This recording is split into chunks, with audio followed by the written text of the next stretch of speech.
Akizungumza na waandishi wa habari, Kamishna Jenerali Mamlaka ya Kudhibiti na Kupambana na Dawa za Kulevya Tanzania DCEA, ndugu Elates Limu amesema 63.94 za aina mbalimbali za dawa za kulevya pamoja na kilogramu 6,007 na lita 153 za kemikali bashirifu katika operesheni zilizofanyika nchini. Watuhumiwa 89 walikamatwa kuhusiana na uhalifu huo. Eneo la Kariakoo jijini Dar es Salaam tulikamata dawa za kulevya aina ya mirungi zenye uzito wa kilogramu 40.32 zilizokaushwa na kufungwa kama viungo dawa. Dawa hizo zilikuwa kwenye paketi 80 zenye maandishi ya dry basil leaves zikiwa tayari kusafirishwa kwenda nchini Canada na Italy. Watu wawili ambao ni Yusufu Kibaha mwenye umri wa miaka 35 na Mohamed Ramadhani mwenye umri wa miaka 41 walikamatwa kuhusiana na dawa hizo. Taarifa za kiuchunguzi zimebainisha kwamba dawa hizo za kulevya ziliingizwa nchini kwa njia ya kificho kutokea nchi jirani na zilitumwa kupitia kampuni ya usafirishaji.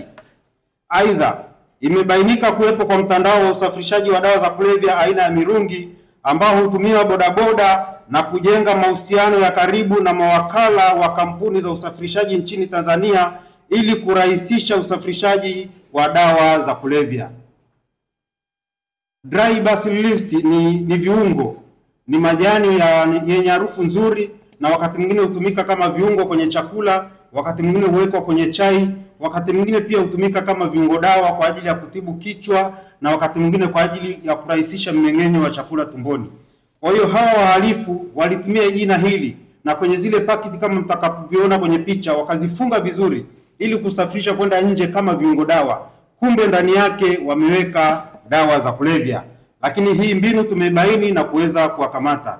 Lakini pia kibaya zaidi kinachotumika ni kutokana na taarifa zinazowekwa kwenye vile vifurushi vinavyosafirishwa kwenda nje. Wanaweka taarifa za bodaboda wale wanaenda kupokea hivyo vifurushi kutoka kwenye mipaka na kuzileta kwenye kampuni za usafirishaji kwa ajili ya kusafirishwa kwenda nje. Lakini pia kibaya zaidi ni kwamba zile bidhaa zinatengenezwa huko lakini zinapoingia na kusafirishwa kwenda nje zinawekwa nembo kwamba ni made in Tanzania, kwamba zimetengenezwa nchini Tanzania. Kwa hiyo endapo zitakamatwa huko nje, ina maana zitachafua taswira ya Tanzania kwamba sisi tunasafirisha dawa za kulevya. Lakini mamlaka na serikali ya Tanzania imejenga mahusiano mazuri sana na nchi mbalimbali duniani.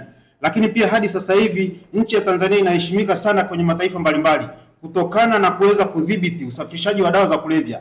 Hata sasa hivi Watanzania wanaposafiri nje ya nchi, hata upekuzi wao sasa hivi umekuwa wa kawaida sawa na mataifa mengine kutokana na sasa hivi kuaminika kwamba Watanzania wasafirishi tena dawa kwenda nchi za nje. Kwa hiyo hawa wahalifu kutoka nchi za jirani ambao wanataka kuitumia Tanzania kusafirisha dawa za kulevya, bahati nzuri tushabaini huu mtandao na tunaendelea kuushughulikia. Na wale waliosafirisha hizi dawa bado tunaendelea kuwatafuta kwenye nchi zao na muda si mrefu tutawakamata.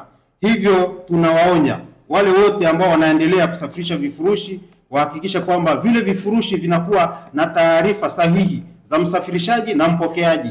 Na bodaboda tunawaonya wasikubali kutumia taarifa zao kwenye vifurushi vinavyosafirishwa kwa kuwa wataingia hatiani pale ambapo itabainika kwamba pengine kifurushi alichokibeba na taarifa zake kutumika ni kinahusika na dawa za kulevya.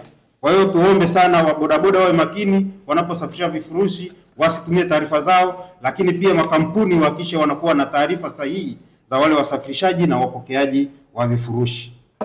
Katika operation iliyofanyika eneo la Mlalakuwa wilaya ya Kinondoni jijini Dar es Salaam, tuliwakamata Bright Malisa, Humphrey Safari, Novatus Kileo na Chris Mandoza, wote wana umri wa miaka 26 wakitengeneza biskuti za bangi kwa ajili ya house party ya wanafunzi wa vyuo vikuu.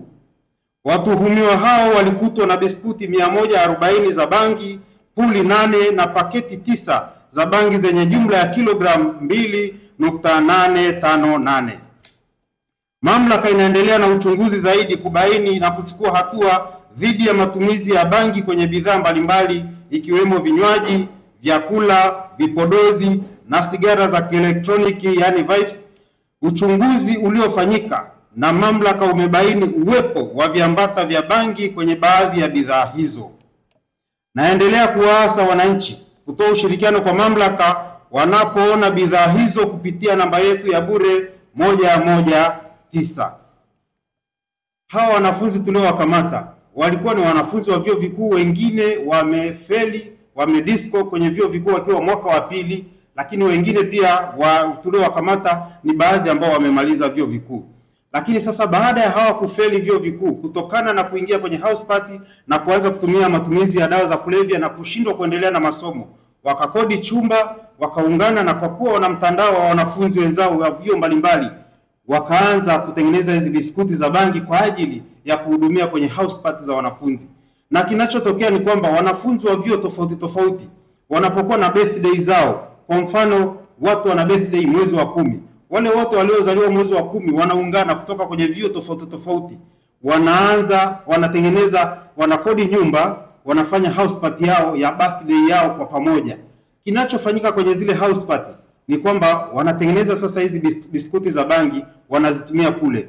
Kunakuwa pia na vilevi tofauti tofauti, cocktail ambazo wanachanganya vinywaji tofauti tofauti, wanatumia kule. Kwa hiyo kinapofanyika kule ndani ni ukosefu wa maadili, na vinavyofanyika kule ndani ni vitu vya ajabu sana, kutokana na kwamba wakishaanza kutumia zile bangi, biskuti za bangi na vile vilevi, wanafanya vitu ambavyo ni kinyume kabisa na maadili ya Mtanzania.